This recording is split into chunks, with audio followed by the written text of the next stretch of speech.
এটা হচ্ছিল ভাই যেমন ৪টা পার্ট, যেমন আপনি একটা পাল্লা যদি খোলেন এটাতে আপনি যাতায়াত করতে পারবেন। এবং মোটরসাইকেল কিন্তু একটু গেটটা যদি পাশে বেশি বড় হয়, ১২ ফিট হয়, ১১ ফিট হয়, সেক্ষেত্রে একটা মোটরসাইকেল অনায়াসে ঢুকাই দিতে পারবেন। বাড়িতে একটা ফ্রিজ ঢুকাবেন বা এর চাইতে বড় বা একটা আলমারি ঢুকাবেন, সেই ক্ষেত্রে কিন্তু আপনি চাইলেই আলমারি বা ফ্রিজ অনায়াসে ঢুকাই দিতে পারবেন। এই হচ্ছিল এই গেটের সুবিধা।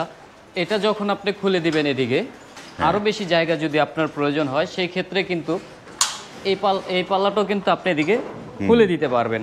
তার মানে এই গেটটার সুবিধা হচ্ছিল আপনি পার্ট বাই পার্ট ব্যবহার করতে পারতেছেন এবং পুরো জায়গাটাই আপনি ওপেন পাইতেছেন। দরকার হচ্ছে অতটুকুই আপনি ব্যবহার করতে পারতেছেন। তো আমাদের যে গেটগুলি দেখেন, এক কথায় আমাদের গেটগুলি কথা শোনে, সোজা কথা। আপনি শুধু এভাবে ধাক্কা দিয়ে দেবেন, গেট চলে যাবে। আর এখানে কিন্তু আমরা একটা পকেট পাল্লাও রাখছি, এটা দিয়ে ভাই সবসময় যাতায়াত করতে পারে। হাতলগুলিও কিন্তু আমরা খুব সুন্দর করে দিছি, একটু লম্বা লম্বা করে দিছি।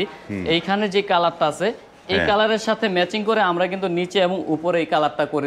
তো ভাই এই ৬ মিলি মোটা প্লেট দিয়ে এই যে আমার যে ভিউয়াররা তো সবাই বসে আছে, গেট তো পছন্দ হইলো, দাম তো বলে না ভাই, দামের জন্য তো তারা ওয়েট করছে। এটা কত টাকা স্কোয়ার ফিটে করলেন এগুলা?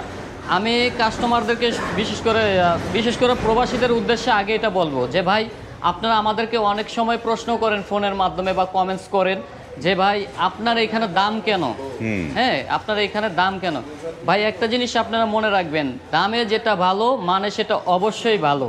এটা যে মাল দেওয়া আছে এখানে ৬ মিলি প্লেট, ডোকো কালার, হ্যাঁ ১৪ গ্যাস ১২ গ্যাস বক্স, এটা হচ্ছিল এই মাল দিয়ে আপনার প্রতি স্কোয়ার ফিট খরচ পড়ছে মাত্র ১৫০০ টাকা করে।